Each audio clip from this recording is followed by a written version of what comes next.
नमस्कार, आदाब। Crime petrol Dastak में आप सभी का एक बार फिर से स्वागत है। उधार समझ कर दे रहा हूँ। मैं भी उधार समझ कर ही ले रहा हूँ। भूलना मत। भाई हूँ तुम्हारा, इतना तो भरोसा रखो। भाई हो इसीलिए साफ साफ कह देता हूँ, ये उधार है, मदद नहीं।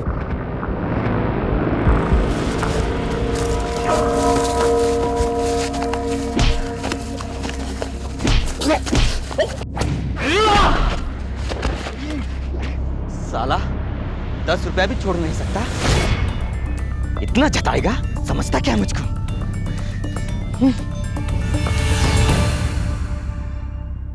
रकम चाहे बड़ी हो या छोटी, पैसा पैसा होता है। फिर चाहे रिश्ते खून के हों, मोहब्बत के या दोस्ती के। पैसों को लेकर मिसअंडरस्टैंडिंग्स सब पर घातक वार करती है। जब कोई पैसे नहीं चुका पाता तो वो एक दस्तक होती है कि शायद वो मुसीबत में है। लेकिन पैसे वापस ना आने से देने वाला चिंतित हो जाता है। तो ऐसी सिचुएशन में कोई क्या करे?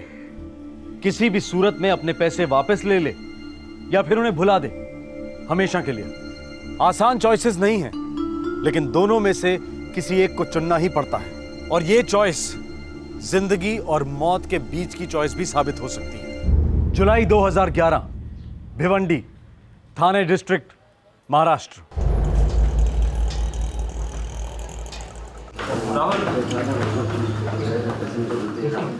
साहिल, तुम अपनी टाई नहीं बांधते ना कभी भी ठीक से। नगमा हो गया, लेसेस बांध ली, चलो। अरे टिफिन बॉक्स लो तुम लोग, कभी भी टिफिन बॉक्स बैग में क्यों नहीं रखते? जाओ। बाय बाय अम्मी, बाय। चलो वो खोलो। तुमने खाया क्यों नहीं अभी तक? अरे भाई, कुछ खाने को मिलेगा कि नहीं? अरे आप इतनी जल्दी तैयार हो गए, कहाँ जा रहे हैं? थाने जा रहा हूँ। कपड़ों की एक नई दुकान शुरू करने की सोची है। आप बैठिए, मैं नाश्ता लाती हूँ। बच्चा आजा। अब्बू अब्बू आप कहाँ जा रहे हैं? मुझे भी आपके साथ जाना है। बच्चा, अब्बू काम से जा रहे हैं, शाम को आएंगे तो आइसक्रीम खिलाएंगे आपको, ठीक है? वाह, नाश्ता। मैं कह रही थी एक दुकान तो है भिवंडी में, तो फिर ये दूसरी दुकान किस लिए? बच्चे बड़े हो रहे हैं नीलोफर, कारोबार को भी तो बढ़ाना होगा। बढ़ने की तमन्ना थी तभी तो ये दुकान बनी, वरना क्या था हमारे पास? 4 पैसे नहीं थे जब जौनपुर से आए थे। खून पसीना एक करके भिवंडी में दुकान खड़ी की। आज अल्लाह मौका दे रहा है बड़ी दुकान डालने का, तो पीछे हट जाओ। लेकिन अभी भी तो अच्छा खासा चल रहा है, और आप वैसे ही कारोबार में इतने मसरूफ रहते हैं, आपके पास हमारे लिए वक्त ही नहीं है। मेरी जान, मैं आने वाले वक्त से हम सबको महफूज करने की फिराक में हूँ। जमाना बहुत बदल गया है। 1000 रुपए 100 रुपए के बराबर है। बच्चों की स्कूल की फीस देखो कितनी बढ़ गई है। इनको पढ़ाना है, कॉलेज भेजना है, इनके लिए मकान बनाना है, इनकी शादियां करनी है। हमारा बुढ़ापा भी तो है। जितना कमाओ उतना कम है। एक एक पैसा मायने रखता है निलोफर।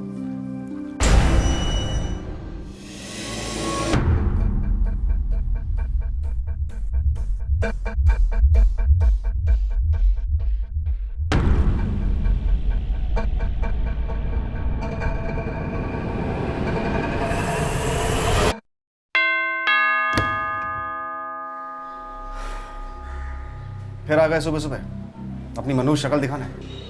जुनैद भाई, आप जो कर रहे हैं वो ठीक नहीं कर रहे हैं।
नगमा, अम्मी ने दरवाजा खुला क्यों रखा है?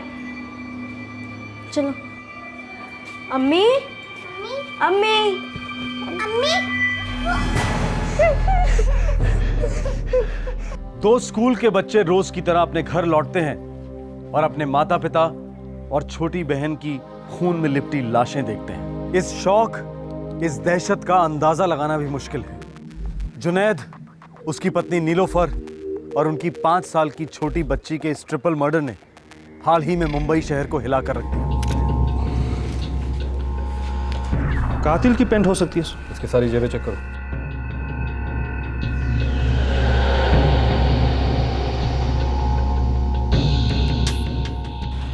एक सेलफोन है, स्विच ऑफ है। सर, चोरी लूट कुछ नहीं, बिस्तर पर हैंगर में शर्ट था। सेलफोन और सिम कार्ड दोनों एनालिसिस के लिए भेज दो। जी। मैं सुबह से ही घर में अकेली थी, कुछ नहीं सुना और ना कुछ देखा। फिर ये बच्चे आए। बेटे, आप घर में दाखिल कैसे हुए? अंकल, दरवाजा खुला ही था। जुनैद भाई, साथी बेटा, ये सब किसने किया? कैसे हुआ? आप लोग की तारीफ। हम इनकी दुकान में काम करते हैं। जुनैद भाई 9:30 बजे हमें थाने में मिलने वाले थे, लेकिन एक दुकान भिवंडी में है साहब, दूसरी स्टार्ट करने वाले थे भाई। थाने में दुकान देख भी रखी थी और आज ही फाइनल करने वाले थे। हाँ साहब, जुनैद भाई का एक अरसे से सपना था कि उनकी एक दुकान और होवे। लेकिन जुनैद भाई, भाभी और बच्ची तीनों का इतनी बेरहमी से कत्ल कर दिया कि क्यों साहब? दुश्मनी, गहरी दुश्मनी। चोरी का केस तो नहीं है। जुनैद भाई की किसी से कोई दुश्मनी नहीं थी साहब। हाँ साहब, ऐसा सीधा आदमी तो ढूंढने से नहीं मिलेगा। सब लोग बहुत इज्जत करते थे उनकी।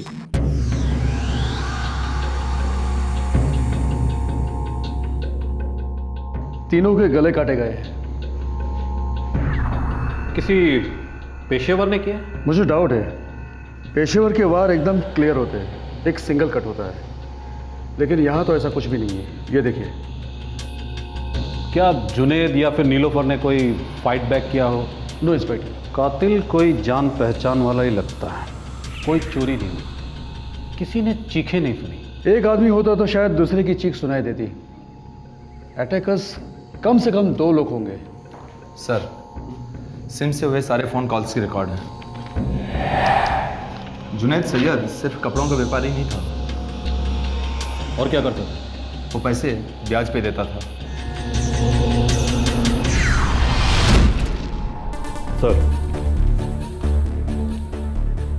सर, इस लिस्ट में ज़्यादातर नंबर जौनपुर के हैं। सिम किसका नाम का है? कोई असलम खान है साहब। किसके साथ बात हुई है? सर, सभी जौनपुर के हैं। इस आदमी के दोस्त है सारे। और कुछ? एक नंबर है जिस पर सबसे ज़्यादा बात हुई है, और वो नंबर कोई उठा नहीं रहा है। पता लगाओ किसका नंबर है ये। जी सर। मुझे ये असलम खान चाहिए। जैसा। बेटा साहिल, आपने असलम खान का नाम सुना है? हाँ, मेरे मामू जान का नाम असलम खान है। ये आपकी अम्मी के सगे भाई हैं? नहीं, अम्मी के मौसेरे भाई हैं। ये रहते कहाँ हैं, आपको पता है? यही पास में मोहसिनवाड़ी में।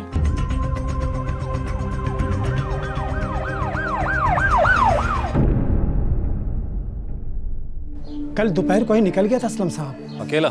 नहीं साहब, उसका मौसेरा भाई नवाज भी था उसके साथ।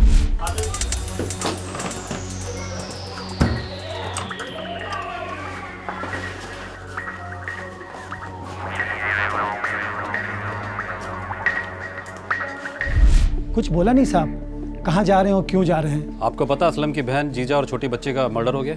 जी साहब, सुना है उसके बारे में। असलम का सेलफोन जुनैद के घर में मिला था, उसकी पतलून से, जो पूरी तरह खून से भीगी हुई थी। या अल्लाह। हमें पूरा शक है ये खून असलम ने किया। क्या आप हमारी कुछ मदद कर सकते हैं? देखिए साहब, परसों इसी जगह जुनैद भाई और असलम और नवाज के बीच में बहुत जबरदस्त झगड़ा हुआ था। यकीन कीजिए जुनैद भाई, वक्त ही नहीं मिला आने का। काम की तलाश में इतने बिजी थे कि मुझे कल का लौंडा समझा है? कोई भी बहाना बना दिया और मैं मान गया। 8 महीने से मुंह नहीं दिखाया तुम लोगों ने। हर महीने आदमी भेजे मैंने, हर बार घर पे ताला पड़ा था। जुनैद भाई, वो हम लोगों का टाइम बहुत खराब चल रहा है, बहुत बुरी हालत है भाई, वरना तो जरूर आते हम। अबे हटाओ सालो, मुझे कल तक मेरे पैसे चाहिए। और कल मतलब कल। कल तक कैसे होगा जुनैद भाई? थोड़ा टाइम तो दीजिए। तुम लोगों को टाइम नहीं, कुछ और देने का वक्त आ गया है।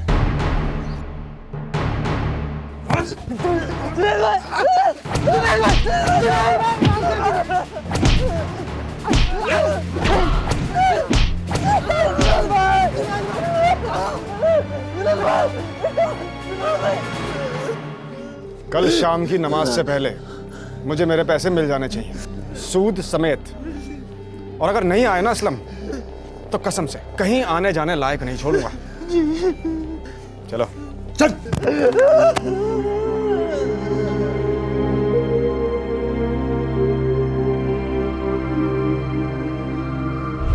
क्या पैसे और कैसे पैसे, हम कुछ नहीं जानते साहब। बस उस दिन असलम और नवाज की बहुत बेइज्जती हुई थी साहब। वो कादिर बता रहा था कि जुनैद की किसी के साथ कोई दुश्मनी नहीं थी। सर, मुझे तो लगता है ये कादिर और जावेद सिर्फ नाम के वास्ते दुकान पे काम करते हैं। असली काम तो ये है उनका, ठोक पीट कर वसूली करना। बुला लो उसे थाने में, हम भी थोड़ी जानकारी वसूलते हैं। साहब, असलम और नवाज ने जुनैद भाई से 5,000 रुपये उधार लिए थे। इतना वक्त हो गया था और वो लौटाने का नाम ही नहीं ले रहे थे। और सिर्फ 5,000 के लिए तुम दोनों ने उन दोनों को इतना पीटा और जलील किया? नहीं साहब, हमने तो बस उन दोनों को वार्निंग दी थी। तुमने ये सब बातें पहले क्यों नहीं बताई? साहब, हमने तो सोचा भी नहीं था कि असलम और नवाज का इन मर्डर के साथ कोई लेना देना भी होगा। असलम और नवाज ये दोनों जुनैद की मिसेस नीलोफर के मौसेरे भाई है ना? जी साहब। जी। फिर भी जुनैद अपने सालों के साथ इतनी बुरी तरह पेश आया? जुनैद भाई का उसूल था कि एक पैसा नहीं छोड़ना है, सूद समेत वापस आना चाहिए। जौनपुर में कहाँ रहते हैं दोनों? कोई आइडिया नहीं साहब, हम तो उन्हें जानते तक नहीं थे। यही कोई 1.5-2 साल पहले वो लोग यहाँ आए थे।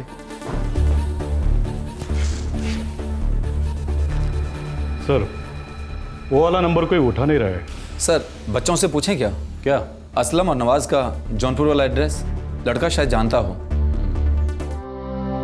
दादू जान और दादी जान आए हैं, अब वो हमारे साथ ही रहेंगे। साहिल बेटा, हमें लगता है आपकी अम्मी, अब्बू और बहन को आपके मामू असलम और नवाज ने मारा है। हो सकता है अंकल, अब्बू को वो दोनों बिल्कुल भी पसंद नहीं थे और वो उन्हें कभी कुछ देना ही नहीं चाहते थे। देखिए, ये लोग मेरे भाई हैं, आप इन्हें तो मना नहीं कर सकते ना। देखो नीलोफर, रिश्ते अपनी जगह हैं, धंधा अपनी जगह है, दोनों को मिलाओ मत। अब मैं आप लोगों के लिए चाय लेकर आती हूँ। जुनैद भाई, आप हम पे भरोसा कर सकते हैं, हम टाइम टू टाइम आपका पैसा लौटाते रहेंगे। तुम लोगों के कहने से क्या होता है साले साहब? धंधा करने के लिए ठोस प्लानिंग चाहिए होती है। जुनैद भाई, हमने पूरी प्लानिंग कर ली है। देखिए, एक फैक्ट्री से बात हुई है हमारी, वो बड़े अच्छे दाम पर हमें कपड़े दे रही है, और फिर हमने एक हाथ गाड़ी का भी बंदोबस्त कर लिया। हाँ जुनैद भाई, स्टेशन के पास हम अपनी हाथ गाड़ी लगा के उसी पे कपड़ा बेचेंगे। और भी बहुत से लोग हैं जो धंधा करते हैं वहाँ पे, अच्छा खासा पैसा कमा लेते हैं वो लोग। अच्छा, और वो लोग तो तुम्हारे लिए लाल कालीन बिछाएंगे कि आओ और हमारे पेट पे लात मारो, हैं? अबे मजाक समझ रखा है क्या धंधे को? हैं? आधा घंटा गाड़ी खड़ी नहीं करने देंगे वहां पे, फिर आओगे रोते रोते मेरे पास। आपने हमें दूध भात समझाया क्या? ऐसी बात नहीं है, हमने पूरी तैयारी कर ली है। हाँ, सिर्फ 1 लाख लगेंगे काम के लिए, वो सब हम आपको 6 महीने में लौटा देंगे। क्या कहा? 1 लाख? अब सठिया गए हो तुम दोनों। 1 लाख तो मैं अपने आप को उधार न दूं।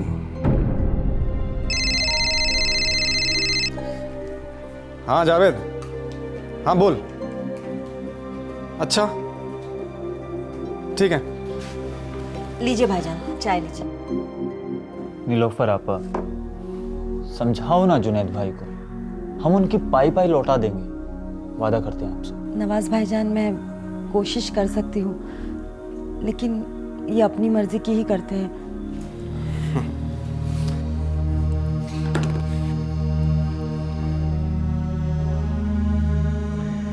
देखो असलम, एक तो तुम्हारे पास गिरवी रखने के लिए कुछ नहीं है, ऊपर से 1 लाख रुपए उधार मांग रहे हो। ना भाई, मुझसे नहीं मिलेंगे। जुनैद भाई, वो जौनपुर वाली जमीन है ना। अबे उस बंजर जमीन पे 2 झुग्गियां खड़ी नहीं हो सकती। देखो यार, तुम्हें यहाँ आना है, चाय वाय पीनी है, नाश्ता वाश्ता करना है, मैं मना नहीं कर सकता, लेकिन आइंदा इस घर में पैसे मांगने मत आना, नहीं मिलेंगे।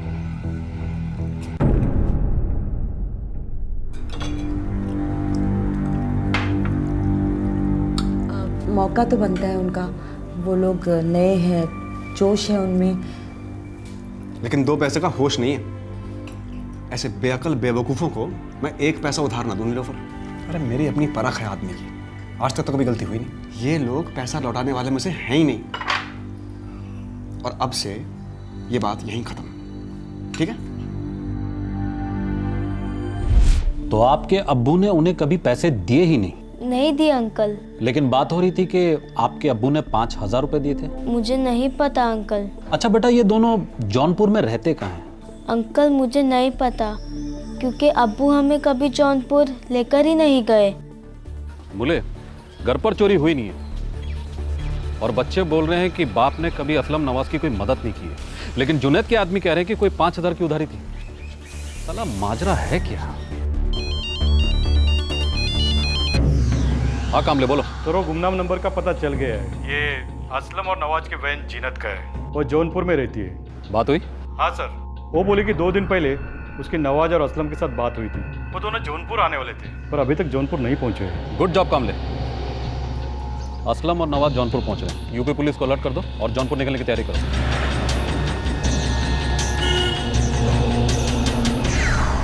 जुनैद के 12 साल के बेटे साहिल ने पुलिस को बताया था कि उसके पिता ने असलम और नवाज को पैसे देने से बिल्कुल इनकार कर दिया था। तो फिर ये 5,000 रुपए का लेन देन कब और कैसे हुआ, इसका जवाब सिर्फ असलम और नवाज दे सकते थे, जो अब तक जौनपुर पहुंचे ही नहीं थे।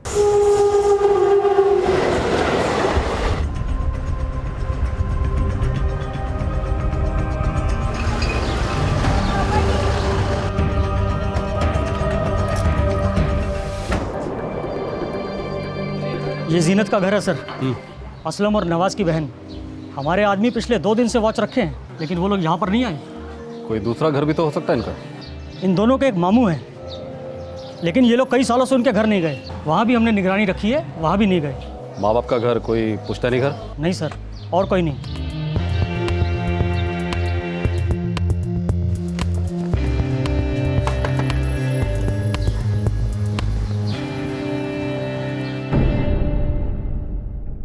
साहब, मुझे सच में नहीं पता कि असलम और नवाज भाई कहाँ हैं। 3 दिन पहले उनका फ़ोन आया था कि वो लोग वापस आ रहे हैं, बस। भिवंडी में जो कत्ल हुए थे उसके बारे में तुमने कभी सुना? मामू का फ़ोन आया था तो पता चला। मैं खुद चाह रही थी कि नवाज भाई और असलम भाई से पूछूं कि आखिर हुआ क्या वहाँ पर, कैसे हुआ, लेकिन 2 दिन से उनका कोई फ़ोन नहीं लग रहा है। उन्होंने फ़ोन कहाँ से किया था? भिवंडी से। नंबर कहाँ का था? वो तो नहीं पता साहब, लेकिन वो नंबर उन दोनों का नहीं था। आपका फ़ोन हमेशा गलत वक्त पे क्यों बजता है? अरे बेगम साहिबा, फ़ोन आपका है, अपनी रिंगटोन नहीं पहचानती? हेलो जीनत, असलम बोल रहा हूँ। कैसे हैं? और बिजनेस शुरू हो गया ढंग से? नहीं जीनत, वो क्या है कि हम लोग जौनपुर वापस लौट रहे हैं। मुंबई कुछ रास नहीं आया। मैंने तो पहले ही कहा था आपसे भाईजान, यहीं जौनपुर में रह के कोई अच्छा सा काम कर लेते। हम 2 दिन में घर लौट रहे हैं। खुदा हाफिज। अल्लाह हाफिज भाईजान। नहीं नहीं, ऐसा नहीं हो सकता, मेरे भाई ऐसे नहीं है। हमें असलम की पतलून और सेलफोन मौका वारदात से मिली, जो पूरी तरह खून से सनी हुई थी। नहीं, ज़रूर किसी ने उन्हें फंसाने की कोशिश की है, वरना मुझे खुद असलम भाई ने बताया था कि जब से जुनैद भाई ने उन्हें पैसे देने से इनकार कर दिया है, तब से उन दोनों ने उनके घर आना जाना बंद कर दिया। तो फिर उन दोनों का मुंबई में गुजारा कैसे होता था? बहुत हाथ पैर मार रहे थे बेचारे। यहाँ आके ज़मीन बेचने की भी कोशिश की, लेकिन वो भी नहीं बिकी। इसीलिए उन्हें दोबारा मुंबई जाना पड़ा। भाईजान, आपने सोच भी कैसे लिया कि मैं आपको मना करूँगी? अगर आपको ज़मीन बेचनी है तो बेच दीजिए, मैं ना क्यों कहूँगी? ना कहने का तो कोई सवाल उठता ही नहीं है। सोचा एक बहन ने तो ना कर दी है, दूसरी भी कर सकती है। कैसी बातें कर रहे हैं आप भाईजान? सच कह रहा हूँ जीनत, खून के रिश्तों से भरोसा ही उठ गया है हमारा। अरे आप दोनों खामखा परेशान हो रहे हैं। पांचों उंगलियां बराबर नहीं होती हैं। ज़मीन आपकी है, आपकी जो मर्जी आए कीजिए। न जीनत ना मैं, हम दोनों बीच में नहीं पड़ेंगे। शुक्रिया। अब आप देखिएगा, हम लोग मुंबई में ही कुछ ना कुछ ज़रूर कर दिखाएंगे। वो दोनों तो नीलोफर आपा और जुनेद भाई साहब से बात भी नहीं करते थे, ईद पे भी नहीं। वो सब तो ठीक है जीनत, लेकिन हमें असलम और नवाज के साथ आमने सामने बैठकर बात करनी होगी। अगर वो दोनों बेकसूर हैं तो डरने की कोई ज़रूरत नहीं, लेकिन बात करना ज़रूरी है। साहब, अल्लाह कसम मुझे नहीं पता, लेकिन जैसे ही मुझे पता चलेगा मैं सबसे पहले आप लोगों को इत्तला दूंगी।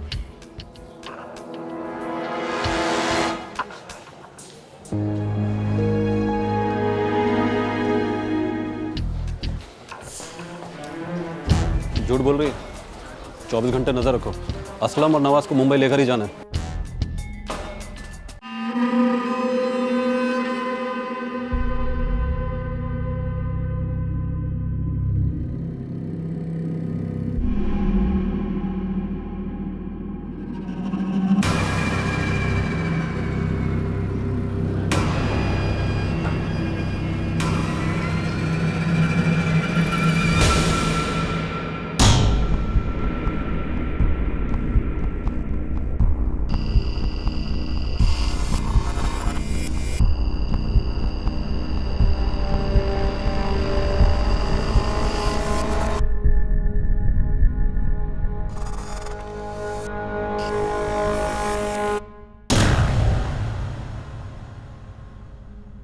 चौबीस घंटे बीत गए।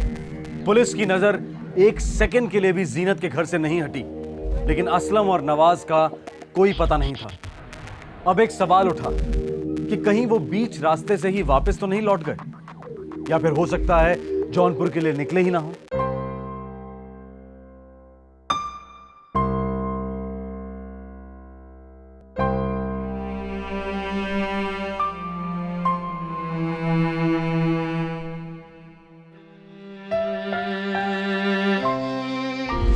अरे टिफिन बॉक्स लो तुम लोग, कभी भी टिफिन बॉक्स बैग में क्यों नहीं रखते?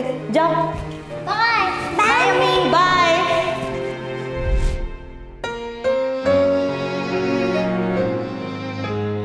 और वहां भिवंडी में जुनैद के दो बच्चे साहिल और नगमा बड़ी मुश्किल से अपने आप को समेटकर दोबारा जिंदगी का सामना करने की कोशिश में थे। पुलिस 5,000 रुपयों के रहस्य को लेकर कंफ्यूजन में थी। क्या सिर्फ यही एक कारण था इस हत्याकांड का? सच्चाई अब सिर्फ असलम और नवाज ही बयां कर पाते, और वो दोनों अब तक गुमशुदा थे। लेकिन जब जौनपुर में दोबारा सूरज ढला तो जीनत को असलम का फोन आया। हेलो जीनत, असलम। असलम भाई, कहाँ हैं आप? पुलिस पहुंच गई है क्या वहाँ? असलम भाई, बिल्कुल सच सच बताइए, आप लोगों ने क्या किया है? पुलिस ने क्या कहा तुमसे? यही कि कत्ल आप लोगों ने किया है।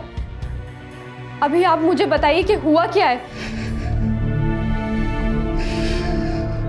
सुरेश भाई ने हमें बहुत बेइज्जत किया, पूरे मोहल्ले के सामने हमें पिटवाया। ये मेरे सवाल का जवाब नहीं है। पहली बार जब सुनेद भाई ने पैसे देने से मना किया तो हमने सोच लिया था कि दोबारा उनकी शक्ल तक नहीं देखेंगे, पर इतने बुरे दिन टूट पड़े थे, और मुंबई में मदद मांगने के लिए उनके अलावा और था ही कौन। जौनपुर जाने के पैसे नहीं हैं और बिजनेस शुरू करोगे। कुछ सीखो यार जिंदगी से। आपकी बात बिल्कुल सही होगी जुनैद भाई, मानते हैं हम, लेकिन इस वक्त 1,000 रुपए की सख्त ज़रूरत है। जुनैद भाई, हम लोग जौनपुर वाली ज़मीन बेच देंगे और उससे जो भी पैसा मिलेगा उससे आकर मुंबई में कोई ना कोई बिजनेस शुरू कर लेंगे। जुनैद भाई, ना तो तुम जमीन बेच पाओगे और ना कभी तुम्हारा बिजनेस शुरू होगा। खुदा के लिए ऐसा मत कहिए जुनैद भाई। अरे मुंबई में आपके अलावा हमारा है ही कौन? तभी तो आपके पास मदद मांगने के लिए आए हैं। मैं कोई गुल्लक हूं? जब कड़के हो गए हाथ डाला और निकाल लिए पैसे। अब तो हद ही कर दिया आपने। ये लोग अपने गांव जौनपुर जाने के लिए तो पैसे मांग रहे हैं। मैंने तुझे समझाया ना, बीच में मत पड़ा कर। लेकिन बात सिर्फ 1000 रुपए की तो है। मेरे पास पैसे पड़े और मैं इन्हें लाकर दे रही हूँ, मुझे कुछ नहीं सुनना। बस बहुत हो गया ड्रामा।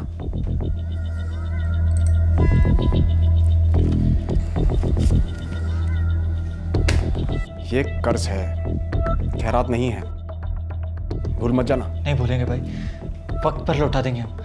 नहीं लौटाए ना तो महीने का 500 का सूद अलग से। लेकिन उसकी नौबत ही नहीं आएगी जुनैद भाई। हम लोग 1 महीने में अपनी ज़मीन बेच देंगे और आते ही सबसे पहले आपके 1000 रुपये वापस करेंगे। जमीन तो बिकी नहीं, तुम लोग खाली हाथ मुंबई क्यों लौटे? तुम लोगों ने मुझसे पैसे क्यों नहीं मांगे? और कितने लेते? पहले से ही तो इतने ले चुके हैं तुमसे। मुझे पहले सच सच बताओ कि क्या तुमने जुनैद भाई, नीलोफर आपा और खुशनुमा का कत्ल किया है या नहीं? नहीं, हम किसी का कत्ल नहीं करना चाहते थे। मेरा यकीन मानो जीनत, हम कत्ल के इरादे से वहां नहीं गए थे। कर्ज का 1000 रुपया और 8 महीने का सूद 4000 रुपये, कुल मिला के 5। कल तक लौटा देना। और हाँ, ये जो हल्का सा झटका दिया ना, ये सिर्फ एक झांकी थी, समझे? चलो।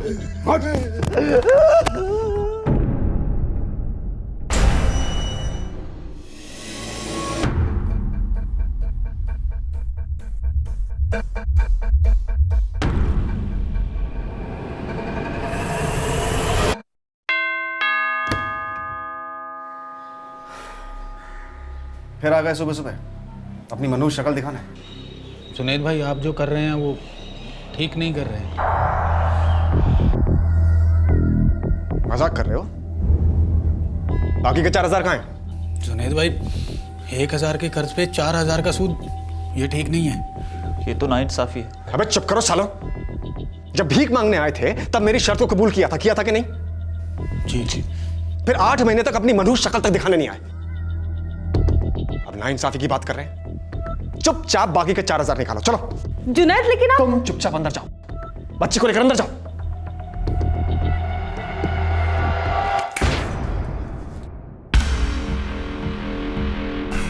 जब शाम को घर लौटूंगा ना तो हथेली पर पूरे 5 रख देना, और नहीं लौटाए ना तो वादा करता हूं सीधे जौनपुर जाओगे, मुंबई में कदम नहीं रख पाओगे। चुपचाप ये पैसे उठाओ और दफा हो यहां से। पैसे तो हम नहीं उठाएंगे जुनैद भाई, लेकिन आपको सबक जरूर सिखाएंगे। क्या बकवास कर रहा है? कल सबके सामने हम चुप रहे, सोचा आज आपके सामने हमारी बात करेंगे, लेकिन आज भी आपने हमें जलील किया। हम जानते थे कि आपका गुरूर रत्ती भर भी कम नहीं होगा, और आपके गुरूर को तोड़ने के लिए हम लोग पूरी तैयारी के साथ आए।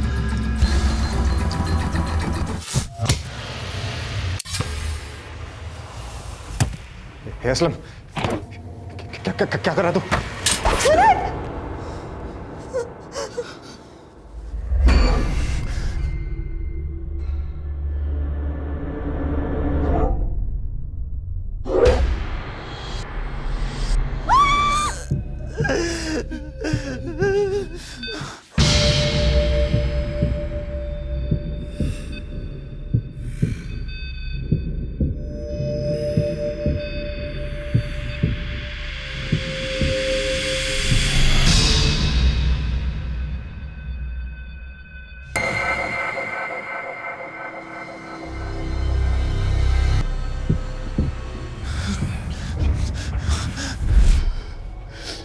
हमसे बहुत बड़ा गुनाह हुआ है।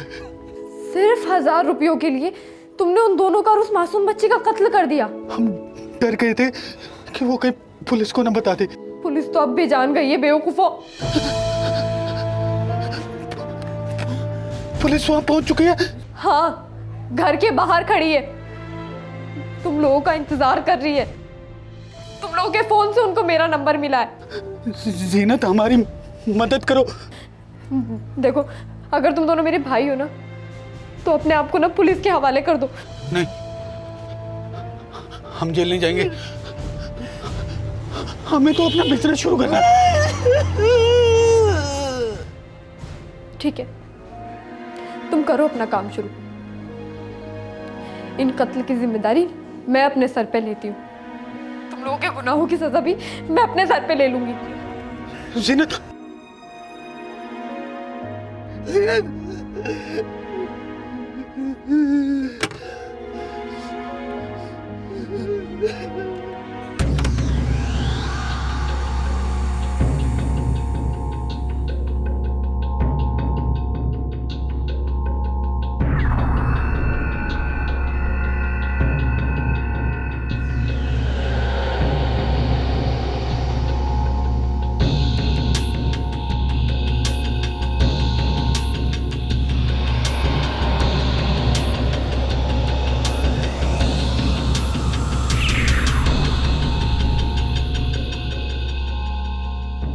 असलम और नवाज का फ़ोन आया था, यहीं पर ही जौनपुर में।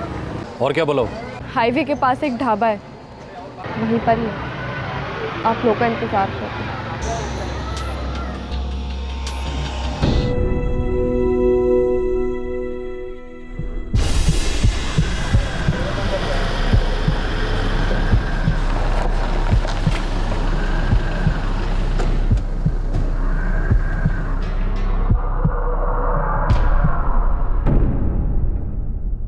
नमस्कार, आदाब।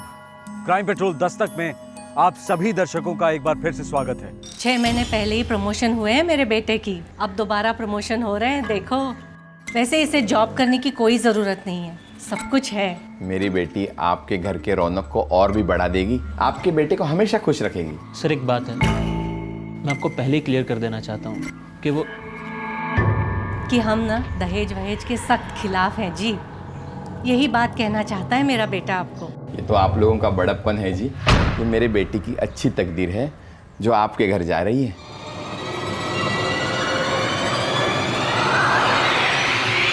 बेटा, आइंदा कुछ बोलने से पहले मुझसे एक बार पूछ लिया करो, ऐसे ही मुंह नहीं खोलते। माँ, आज नहीं तो कल उसे पता चलने ही वाला है कि मैं। चुप, मैंने कहा ना मुंह नहीं खोलते। उसे जो पता चलना है सब शादी के बाद। एक बार वो तुम्हारी पत्नी हो जाएगी, उसे सब कुछ निभाना होगा। एक माँ ने लड़की वालों से अपने बेटे के बारे में एक बात छुपाई। लड़की गरीब घर से थी, एक खुशहाल और वेल सेटल लड़के के साथ उसकी शादी होने जा रही थी। लड़की वाले खुशी के खुमार में थे, उन्होंने भी ज्यादा जांच पड़ताल नहीं की। पर सच्चाई कब तक छुपाई जा सकती थी? शादी ब्याह के मामलों में चुप्पी झूठ के बराबर होती है, और ये एक दस्तक होती है कि ये एक झूठ जुड़ने वाले रिश्तों में दरार डालने वाला है। जुलाई 2011, नई दिल्ली।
अच्छा सुनो, तुम सब ये स्टेप 15 बार करो, मैं आकर चेक करती हूँ, ठीक है?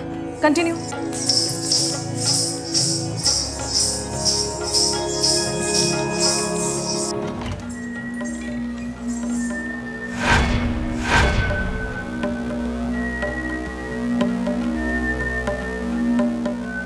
अरे ये क्या बदतमीजी है? ऐसे कैसे घुस आई तू मेरे कमरे में? मम्मी जी ये इतने सारे पैसे कहाँ से? तुझसे मतलब? ये सारे पैसे मेरे हैं, इसे नजर मत लगा। अब तू खड़ी क्यों है?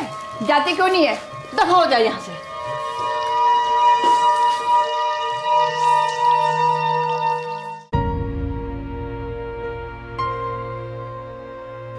मम्मी आप कम से कम मुझे तो बता ही सकती हैं। टाइम आने दे, सब बता दूंगी। पहले तो उसे संभाल जो मेरे खिलाफ तेरे कान खाम में भर रही है। मम्मी जी मैं किसी के कान नहीं भर रही हूँ मम्मी जी, मुझे बस आपकी फिक्र है। मेरी फिक्र है? बहू से मदद लेने से पहले मैं मर जाना पसंद करूंगी। मम्मी आप हर बात को लेकर इतना चिढ़ क्यों जाती हैं? मैं देख नहीं सकता तो क्या हुआ, लेकिन समझ सकता हूँ। गीता जो कह रही है बिल्कुल ठीक कह रही है, और वैसे भी इतने सारे पैसे घर पे रखना ठीक नहीं है। हाँ मम्मी जी, आपने अखबारों में और टीवी में नहीं देखा क्या कि कितने सारे बुजुर्गों की हत्या हुई है? और आप तो बता भी नहीं रही हैं कितने पैसे आए कहाँ से। बताइए मम्मी कि ये पैसे आए कहाँ से?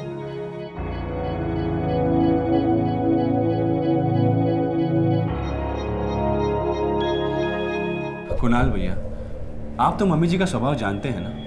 मुंह बंद मतलब बिल्कुल मुंह बंद। आज तक कभी किसी ने उनसे कुछ बुलवाया क्या? मनोज वो बात ठीक है, लेकिन ये बहुत ही ज्यादा पैसे। सीमा, सिर्फ मैं जानती हूँ कि मम्मी जी को अकेले झेलना कितना मुश्किल है। सब आप ही का तो किया कराया है भाभी जी। आपकी कृपा से तो मनोज और मैं इस घर से बाहर हुए हैं। गलत बात है सीमा, तुम और मनोज तो शुरू से ही अलग होना चाहते थे, फिर उसका इल्जाम कुणाल और मुझ पर क्यों? तुम ही मम्मी जी के साथ नहीं रहना चाहती थी। पता है मनोज, गीता बहुत चेंज हो गई है। वो मम्मी का पूरा ख्याल रखती है, लेकिन मम्मी हमेशा की तरह जिद्दी और चिड़चिड़ी। मनोज, तुम्हें तो अपना अलग घर बनाने के पैसे मिले हैं, बड़े मजे से अपनी बीवी के साथ वहां रह रहे हो, लेकिन अपने अंधे भाई के बारे में एक बार भी कभी सोचा है? नहीं ना। अरे कोई नहीं है उसकी देखभाल करने वाला यहाँ। आप ऐसा क्यों कह रही हैं मम्मी जी? मैं हूं तो। अरे तू चुप कर, अभी मैं जिंदा हूँ और सही सलामत हूँ, इसलिए तू मेरे कुणाल के देखने का ढोंग करती है, ढोंग। जिस दिन मैं मर जाऊंगी सब जानते तो मेरे बच्चे के साथ क्या सलूक करेंगे। Mummy ji please. मतलब मैं चुप रहूं? तुम मुझे चुप रहने के लिए कह रही है? मुझे नहीं मम्मी जी, मैं तो बस वो। बस तो बस ही सही। अब मैं किसी को कुछ नहीं कहूंगी, लेकिन तुम सब कान खोल के सुन लो। ये पैसा सिर्फ मेरा है। ये पैसा कहाँ से आया है और कहाँ जाएगा इस बात से तुम्हारा कोई मतलब नहीं। तुम सब लोग इससे दूर ही रहना। मैंने टैक्सी मंगवा दी, अभी 5 मिनट में ही पहुंचती होगी। तू तो बड़ी अच्छी बनती जा रही है बहू। मुझे दूध और दवाई दी जा रही है, मेरे साथ अस्पताल चलने के लिए भी तैयार है। ये अचानक इतना प्यार कहाँ से आ गया बहू? मैं तो हमेशा से ही आपका ख्याल रखती आई, बस आपने ही कभी नहीं देखा। आराम से।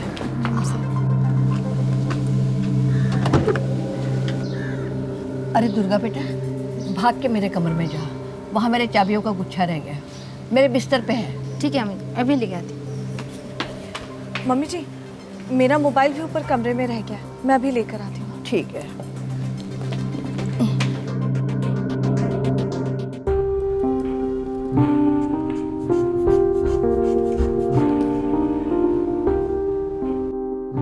आप अपनी दवाइयाँ टाइम टू टाइम तो ले रही हैं ना? जी डॉक्टर साहब, मैं बिल्कुल टाइम से दवाइयाँ दे देती हूँ।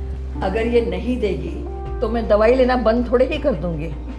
मैं अपना ध्यान खुद रख सकती हूँ, मुझे इतने जल्दी कुछ नहीं होने वाला डॉक्टर साहब। चंदा जी अपनी उम्र के हिसाब से काफ़ी फिट हैं।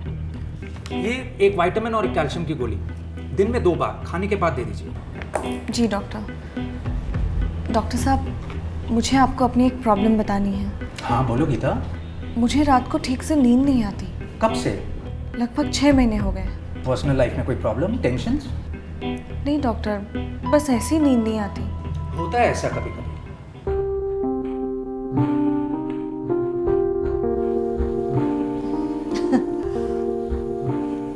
मम्मी जी रात बहुत हो चुकी है, अब आप सो जाइए। अब तो मुझे बताएगी कि मैं कब जागूं और कब सो। रख दे गिलास यहाँ और मुझे अकेला छोड़ दे।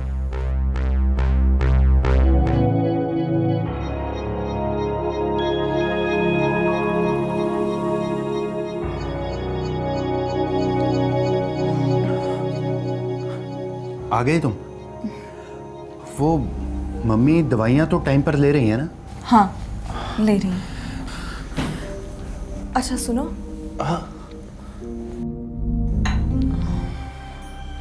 मम्मी जी मनोज और सीमा के यहाँ जाने के लिए कह रही थी। तो तुम उन्हें ड्रॉप कर दोगी ना? पूछा तो था मैंने उनसे, पर वो कह रही थी कि वो अकेले जाना ही पसंद करेंगी। तो फिर ठीक है, पूछना हमारा फर्ज था।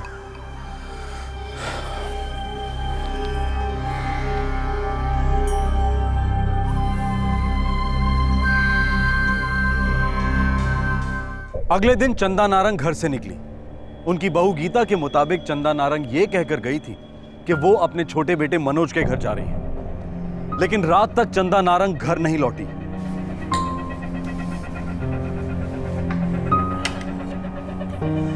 गीता, मम्मी ने कुछ कहा कि मनोज के यहाँ कब तक रहेंगी? नहीं।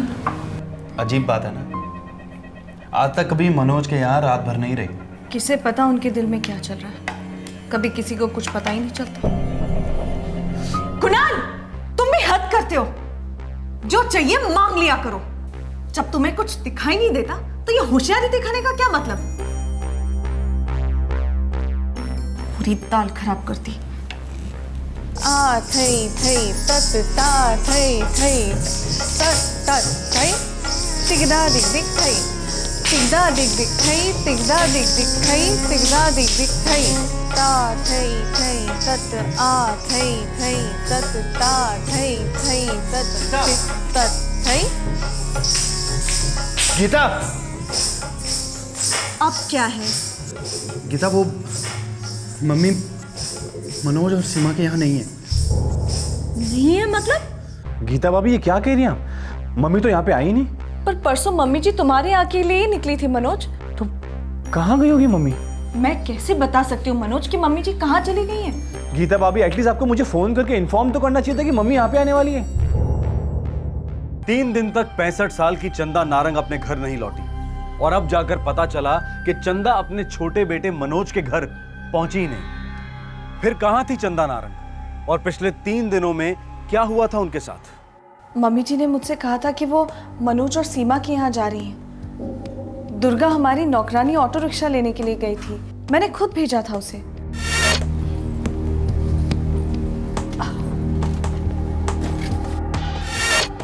दिन के 11 बजे मैंने मम्मी जी को दूध और दवाइयाँ दी और फिर वो चली गई। आप कहाँ रहते हैं मिस्टर मनोज? पश्चिम बिहार। सर चंदा जी का सेल अभी भी बन जा रहा है सर। सर उनका फ़ोन कल से ही स्विच ऑफ है। हमने आज सुबह भी ट्राई किया लेकिन फ़ोन बंद था। किसी दूसरी जगह गई होंगी, किसी दूसरे रिश्तेदार के यहाँ, आउट ऑफ दिल्ली, आश्रम, मंदिर वगैरह। मेरे बड़े मामा जी साउथ एक्स में रहते हैं। हमने उनके यहाँ भी फ़ोन किया लेकिन मम्मी वहाँ भी नहीं थी। उस नौकरानी को बुलाओ, उससे पूछो ऑटो रिक्शा कहाँ से लेकर आई थी।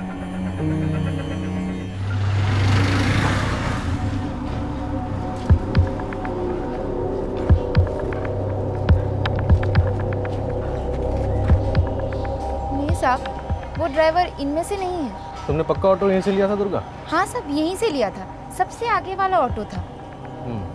अरे सुनो सलाम साहब, ये 3 दिन पहले यहाँ से एक सवारी गई थी पश्चिम बिहार, यही है ब्लॉक आनंद विहार से, सुबह 11 बजे के आसपास। याद है तुम्हें किसने उठाई थी? नहीं साहब।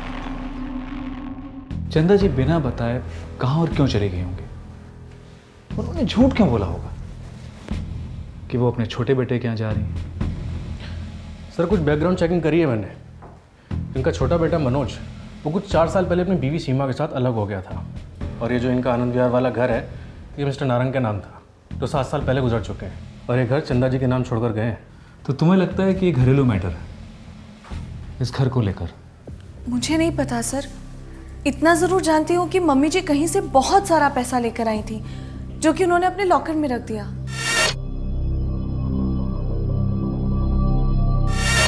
लॉकर कहाँ है? उनकी अलमारी में। पैसे अंदर ही? नहीं पता सर। आपकी सासू माँ पैसे साथ लेकर गई थी? नहीं सर, मुझे नहीं लगता कि मम्मी जी पैसे अपने साथ लेकर गई हैं, क्योंकि मम्मी जी जाते वक्त अपने हाथ में एक छोटा सा पाउच लेकर गई थी जिसमें वो अक्सर अपनी दवाइयाँ रखती हैं। कोई और बैग हाथ में था उनके? नहीं सर। तो इसका मतलब ये है कि वो उस रात मनोज के यहाँ तो नहीं रुकने वाली थी, वापस उसी दिन घर लौटने वाली थी। उनका कोई भरोसा नहीं है सर, वो कभी भी कुछ भी करती हैं, वो कहीं भी चली जाती हैं। अरे तो आप लोग तो समझदार हैं, कोई फोन वोन नहीं किया आप लोगों ने जब उस रात वो वापस लौट के नहीं आई? मिस्टर कुणाल, अलमारी खोलनी होगी। लेकिन चाबियां तो मम्मी जी के पास हैं। तो अलमारी और लॉकर तोड़ना होगा। अगर आप लोग परमिशन दे तो अच्छी बात, क्योंकि हमारे लिए ये जानना बहुत जरूरी है कि पैसा अब भी अंदर है या नहीं। जी आप जैसा ठीक समझें।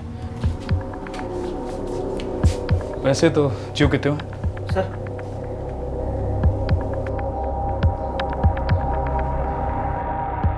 मिस्टर कुणाल, क्या आप जानते हैं कि ये आपका घर F31 आनंद विहार बिक चुका है?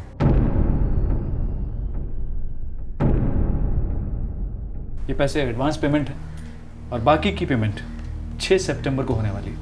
आप ये क्या कह रहे हैं? मैं इस बारे में कुछ भी नहीं जानता। मिस्टर मनोज, सीमा जी, गीता जी, आप लोग जानते थे?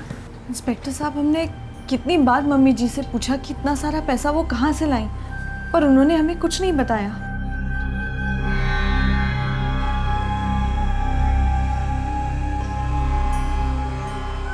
कमाल की बात है, पैसे ज्यों कहते हैं चंदा जी गायब है। उनका सेल फोन स्विच ऑफ जा रहा है, लेकिन ये सारी जानकारी फैमिली वालों को 2 दिन के बाद पता चलती है। कुछ अटपटा सा नहीं है? सर, चंदा जी के सेलफोन का लोकेशन मिल गया सर। Very good. जिस दिन से चंदा जी गायब हैं, उसी दिन से उनका सेलफोन स्विच ऑफ। और सर, ये चंदा जी के फ़ोन का करंट लोकेशन आनंद विहार ही है, इसी घर में। पूरे घर की डिटेल तलाशी लो। कैसा?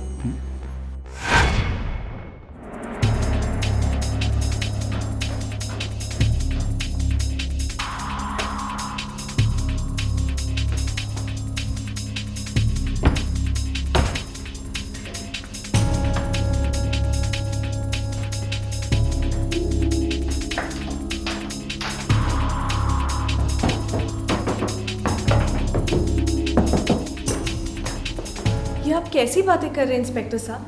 उस दिन मेरे सामने मम्मी जी ऑटो में बैठकर निकली थी यहाँ से। आपका शक बेबुनियाद है। बेबुनियाद होता है तो वो शक नहीं होता, और हम पुलिस वाले जब शक करते हैं तो बहुत सारे डाउट्स होते हैं, और जब तक हमारे डाउट्स क्लियर नहीं हो जाते, शक तो आप पर ही बना रहेगा मिसेस गीता नारंग। सर, पूरा घर छान मारा है, ना ही चंदा जी का मोबाइल कहीं मिला और ना ही चंदा जी। मिस्टर मनोज जी, हमें आपके घर को भी चेक करना होगा। सर, मेरे घर की तलाशी लेने का क्या मतलब? मम्मी जी तो मेरे घर पे आई नहीं, और अगर आती भी हैं तो रात को कभी रुकती नहीं, क्योंकि सभी लोग ये बात जानते हैं कि मेरी पत्नी और मेरी मम्मी जी का आपस में नहीं बनता। हमें जो जानना है वो आपके घर की चेकिंग के बाद ही पता चलेगा। सर, मनोज का घर भी पूरी तरह तलाश किया सर, वहाँ पे भी कुछ नहीं मिला। जो कुछ भी हुआ है इन दोनों घरों के दरमियानी हुआ है शेख। एक काम करो, दोनों घरों के पड़ोसियों से बातचीत करो, किसी न किसी ने तो देखा होगा चंदा जी को आते या जाते।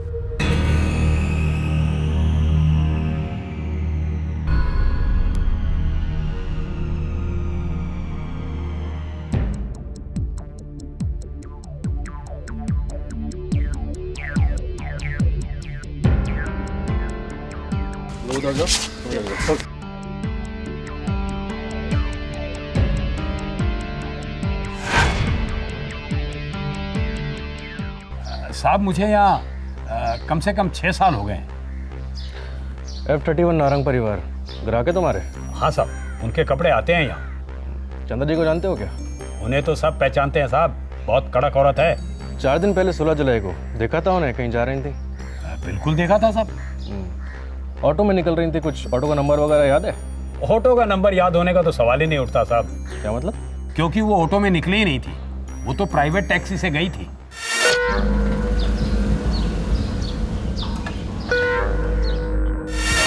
पक्का याद है तुमको? ऑटो में नहीं गई थी, प्राइवेट टैक्सी में गई थी। मुझे साफ साफ याद है साहब, और इतना ही नहीं, मुझे तो और भी कुछ याद है साहब। क्या? चंदा जी गाड़ी में सो गई थी। अकेली थी गाड़ी में? उतना ध्यान नहीं दिया साहब, शायद कोई था कोई नहीं था, ये मैं पक्का नहीं बोल सकता साहब। गाड़ी में सो रही थी, सुबह 11 बजे घर से निकलते ही। कुछ अजीब नहीं लगता तुमको? उतना अजीब नहीं लगा साहब, एक तो उनकी उम्र हो गई है, दूसरा उनका अस्पताल आना जाना होता रहता है। 16 जुलाई? नहीं, 16 जुलाई को मिसेस नारंग के साथ मेरा कोई अपॉइंटमेंट नहीं था। मम्मी जी तो ऑटो रिक्शा में ही गई थी। उस लॉन्ड्री वाले ने किसी और को जाते हुए देखा होगा टैक्सी में। गीता जी, उसने तो हमें यह भी बताया है कि टैक्सी की पिछली सीट पर आपकी सासू माँ सोई हुई थी। दिन के 11 बजे घर से निकलते ही कोई सोएगा क्यों? इंस्पेक्टर साहब, मेरी तो कुछ समझ में नहीं आ रहा है ये हो क्या रहा है। मैं आपसे बार बार कह रही हूँ कि मम्मी जी ऑटो रिक्शा में ही गई थी, और ये कहने वाली मैं अकेली नहीं हूँ। दुर्गा, तुम भी तो बोलो। दीदी सच कह रही है साहब, अम्मा जी ऑटो रिक्शा में ही गई थी, मैंने खुद ऑटो लाया था। और आप हमारे घर की तलाशी ले रहे, मुझ पर शक कर रहे?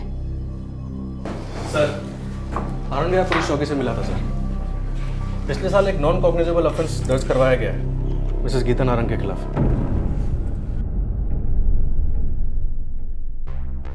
आपकी सासू माँ ने आपके खिलाफ कंप्लेंट दर्ज कराई थी कि आप उन्हें दवाइयों की ओवरडोज देती हैं और बेहोश करने की कोशिश करती हैं। इंस्पेक्टर साहब, मेरी सासू माँ की दिमागी हालत ठीक नहीं है, उन्हें तो हर किसी पे शक होता है। कंप्लेंट सभी के खिलाफ नहीं, सिर्फ आपके खिलाफ। झूठी है वो कंप्लेंट। उस दिन वो लेट उठी थी और उन्हें अपनी दवाई की अगली डोज दिखाई नहीं दी, तो कहने लगी कि मैंने दवाई की ओवरडोज देकर उन्हें मारने की कोशिश की थी आपने? क्या? उन्हें मार डालने की कोशिश? क्या कह रहे हैं आप? देखिए, जो दवाइयां मिसेस नारंग को प्रिस्क्राइब हुई थी उनमें सेडेटिव क्वालिटी है, नींद आती है उन दवाइयों से। उन्होंने पुलिस कंप्लेंट की थी कि उनकी बहू ने ओवरडोज दी और उन्हें जान से मारने की कोशिश की। हाँ, मुझे पता है। आपने चेकअप किया था? हाँ, दूसरे दिन मैंने उनका चेकअप किया था, मुझे कुछ नहीं मिला। लेकिन एक ये बात है, मिसेस नारंग जो है थोड़ी हाइपर हैं, अपनी बहुओं को लेके कुछ ज्यादा ही एक्साइट हो जाती हैं। एक सेकेंड इंस्पेक्टर, अगर बात ओवरडोजेज और बेहोशी की हो रही है तो मैं आपको एक बात बताना जरूरी समझता हूँ। Please doctor. मुझे कुछ याद आया। मुझे रात को ठीक से नींद नहीं आती। मैंने गीता को नींद की गोलियां प्रिस्क्राइब की थी, फिर? और 2 दिन बाद वो मुझसे मिलने आई। Thank you very much doctor, आपका प्रिस्क्रिप्शन बहुत अच्छी तरीके से काम कर रहा है। लेकिन तुम्हें इन गोलियों की आदत नहीं लगानी है। ये गोलियां कितनी खतरनाक हैं? किस हिसाब से खतरनाक? I mean, ओवरडोज की वजह से बेहोशी या no no no no no no, don't worry about that. मैंने जो आपको डोज प्रिस्क्राइब किया है, अगर आप वैसी 15 गोलियां खाएंगी तब जाके कहीं बेहोश होंगी। और इतनी सारी गोलियां आपको कोई केमिस्ट देगा भी नहीं। नहीं, बस ऐसे ही पूछ लिया था डॉक्टर साहब। Thank you. Thank you very much doctor, आपकी इन्फॉर्मेशन बड़े काम की इस केस के लिए। Thank you. सर, आपका शक सही निकला। गीता के फ़ोन रिकॉर्ड्स बता रहे हैं कि उसने चिराग ट्रैवल्स को सुबह 10 बजे फ़ोन किया और 11 बजे के लिए एक टैक्सी मंगवाई थी। ड्राइवर कौन था? सर, कोई शंकर नाम का ड्राइवर है जो इस वक्त गुड़गांव में है ड्यूटी पर। मैंने उसे तुरंत आने को कहा है सर। पुलिस इस केस की एक एक गांठ खोल रही थी और हर खुलती गांठ इशारा कर रही थी चंदा नारंग की बहू गीता नारंग की ओर। पुलिस को पूरा भरोसा था कि मुजरिम गीता है, लेकिन चंदा नारंग अब तक गायब थी। उनके बारे में अभी तक कोई जानकारी हाथ नहीं लगी थी। ये सब कुछ झूठ है, आपका इल्जाम सरासर गलत है। गीता जी, चिराग ट्रैवल्स का टैक्सी ड्राइवर शंकर, उसने बयान दिया है कि उस दिन चंदा जी के साथ आप भी थी गाड़ी में। गीता जी, अब ये नाटक छोड़िए तो ज़्यादा अच्छा रहेगा। आपको और आपकी नौकरानी दुर्गा को गिरफ्तार करने के ऑर्डर से मुझे। साहब, ये मेम साहब और इनकी नौकरानी, ये औरत, इन दोनों ने मिलकर उस बूढ़ी औरत को गाड़ी में डाला था। मैंने पूछा भी साहब कि क्या हुआ है इनको, तो कहने लगे कि बीमार हैं, बेहोश हो गई हैं, इसलिए हॉस्पिटल लेके जाना है। समझ गया माँ जी, धीरे धीरे। आप गाड़ी स्टार्ट करिए जल्दी। दुर्गा, तुम घर का ख्याल रखना, मैं हॉस्पिटल पहुंचने के बाद तुम्हें फोन करती हूँ, ठीक है? जी दीदी। गीता जी, पिछले साल आपकी सासू माँ ने शायद आप पर यह झूठा इल्जाम लगाया था कि आपने उन्हें बेहोश करने की कोशिश की। लेकिन इस बार मैं दावे के साथ कह सकता हूं कि आपने ही उन्हें बेहोश किया, उनकी दवाइयों से नहीं बल्कि अपनी नींद की गोलियां खिलाकर। Am I right, Mrs Geeta Narang?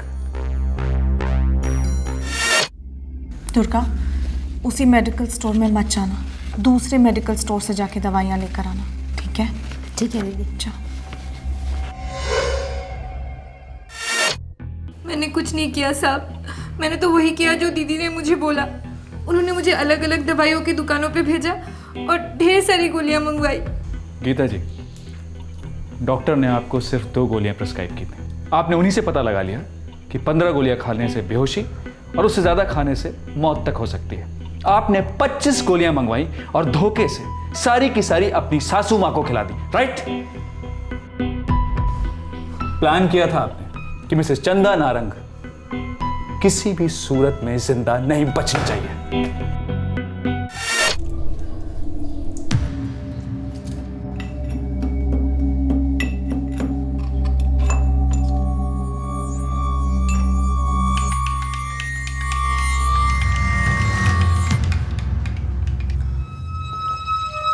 जब से तुमने लॉकर में पैसे देखे हैं तुम्हारे तो रंग ढंग ही बदल गए हैं। ऐसी सेवा कर रही हो जैसे मैं तेरी सास नहीं माँ हूँ।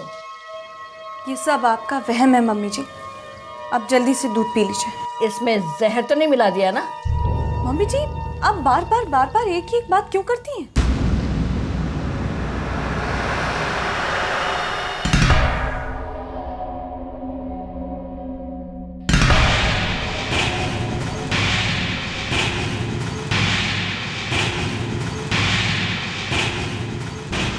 वैसे मम्मी जी, आज आपकी बात में सच्चाई है।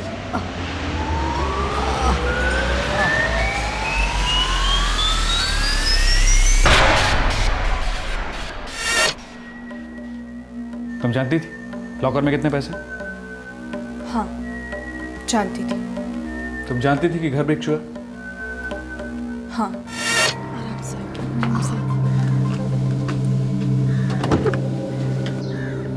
अरे दुर्गा बेटा, भाग के मेरे कमरे में जा, वहाँ मेरे चाबियों का गुच्छा रह गया, मेरे बिस्तर पे है। ठीक है अमित, अभी लेके आती। मम्मी जी, मेरा मोबाइल भी ऊपर कमरे में रह गया है, मैं अभी लेकर आती हूँ। ठीक है।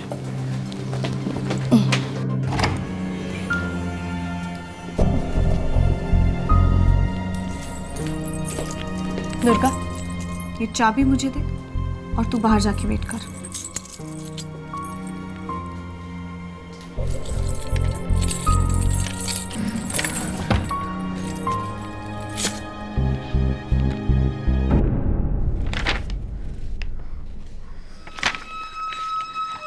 मम्मी जी घर भेज रही है?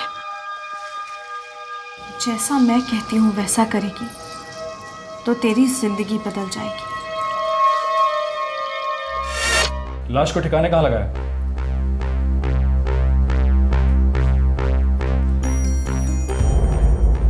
तुम्हें कुछ नहीं पता चला? गाड़ी में बैठाते वक्त ही उस बुजुर्ग औरत ने दम तोड़ दिया था। नहीं साहब, मैं तो बस गाड़ी चलाता रहा, एक हॉस्पिटल से दूसरे हॉस्पिटल, जैसा मैडम ने कहा बस वैसा ही करता रहा।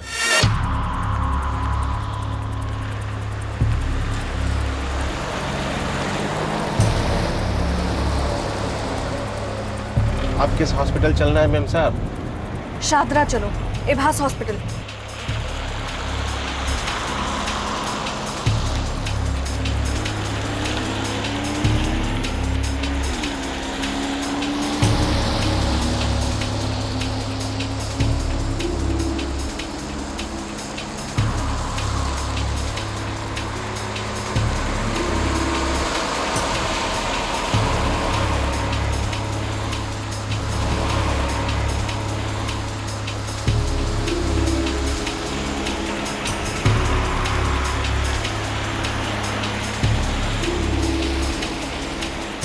मैम साहब, अब तक हम लोग दिल्ली के सारे हॉस्पिटल के चक्कर काट चुके हैं। तो बात यह है कि अम्मा जी की तबीयत मुझे कुछ ज्यादा डाउन लगती है और आप इन्हें किसी हॉस्पिटल में दाखिल तक नहीं करा रही। ऐसा क्यों? तुमसे मतलब, तुमसे जितना कहा जाए उतना करो।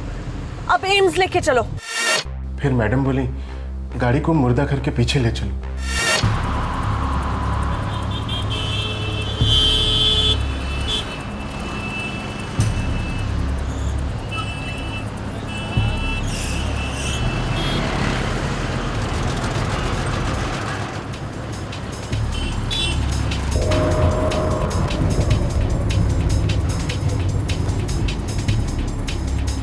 देखिए मैडम, मुझे डर लग रहा है।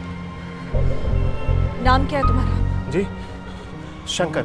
शंकर, देखो तुम अपना मुंह बंद रखोगे और बदले में मैं तुम्हें पूरे 1 लाख रुपए दूंगी, लेकिन कुछ भी जानने और पूछने की जरूरत नहीं है, समझे? मैंने लाश को वहीं छोड़ा, वहां से रिक्शा ली और सीधी घर आ गई।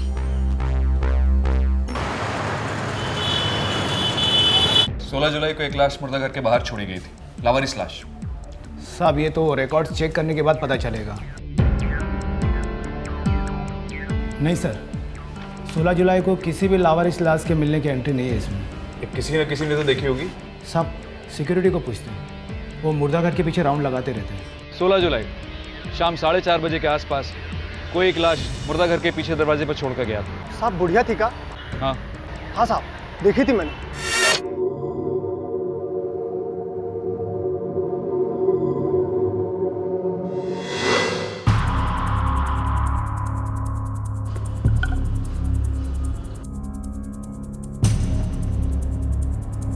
सांस भी चल रही है, मतलब ये तो जिंदा है। लेकिन साहब जो लाश थी ना, वो लाश नहीं थी, वो बुढ़िया जिंदा थी। मैंने तुरंत ही वार्डन साहब को इन्फॉर्मेशन दे दी और अब वो बुढ़िया बेड नंबर 56 पर है। हमने पल्स मिलते ही रेस्क्यू ऑपरेशन शुरू कर दिया था, लेकिन इनकी बॉडी पर कोई भी आइडेंटिफिकेशन नहीं मिला था। डॉक्टर साहब, भगवान का शुक्र है मम्मी जी जिंदा तो हैं। हालत नाजुक है लेकिन बच जाएंगे। इनके पेट में हमें ढेर सारी स्लीपिंग पिल्स मिली थी। इनकी मेडिकल रिपोर्ट्स की कॉपी मिलेगी? आइए।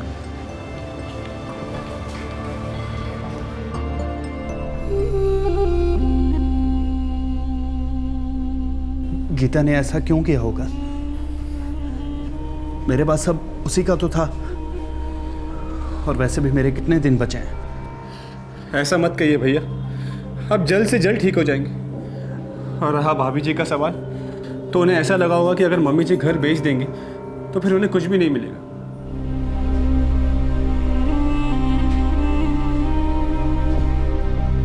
तुम्हारी सास चंदा नारंग जिंदा है, जीते जी मरोगी तुम जेल में सड़ कर।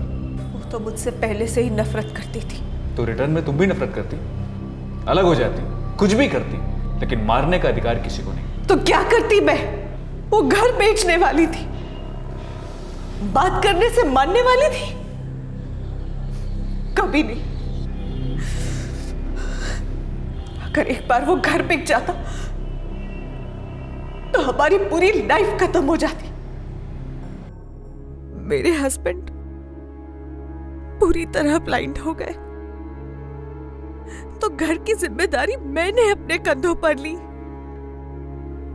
वो घर को बेच देती तो मैं क्या करती, कहां जाती, हम कहां रहते, मेरी डांस क्लास का क्या होता, हमारा गुजारा कैसे होता? इतने भी बुरे दिन नहीं आते गीता जी। घर सेल होता तो आपको, कुणाल को भी पैसे मिलते, अच्छे खासे पैसे मिलते। कुछ नहीं मिलता। और फिर से एक बार मुझे मेरी सासू माँ वैसे ही फंसा दी जैसे 10 साल पहले उन्होंने मुझे और मेरी फैमिली को फंसाया था। क्या मतलब? मेरे हस्बैंड कुणाल शादी के पहले से ही डायबिटीज की एडवांस स्टेज पर थे, पर हमें इस बारे में कुछ नहीं बताया गया, ना मुझे और ना ही मेरी फैमिली को। क्या क्या सपने लेकर गई थी मैं उस घर में, छोटे छोटे सपने थे मेरे, सब टूट गए, चूर चूर हो गए। ना मुझे पति का प्यार मिला और ना ही बच्चों का सुख। तो फिर बचा क्या? सासू मां की सेवा, और बदले में मुझे क्या मिला? ताने और उनका गंदा व्यवहार। मेरे साथ धोखा हुआ है।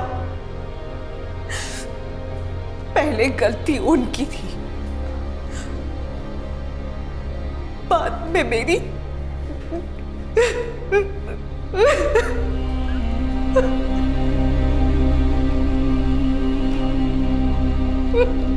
गीता नारंग फिलहाल पुलिस कस्टडी में है।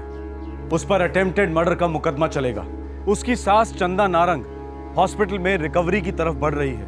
आज के इस केस में दो राय नहीं है कि गीता नारंग ने एक बहुत ही संगीन जुर्म किया है, किसी की जान लेने की कोशिश की है। लेकिन चंदा नारंग और कुणाल नारंग ने भी गीता को शादी के वक्त कुणाल की बीमारी के बारे में ना बताकर बहुत बड़ी गलती की। लेकिन अगर धोखा हुआ भी है तो गुस्सा और नाराजगी जायज है, लेकिन किसी की जान लेने पर उतर आना, इतनी नफरत पालना फिजूल है। तब तक अपना ख्याल रखें, सुरक्षित रहें। शुभ रात्रि, जय हिंद।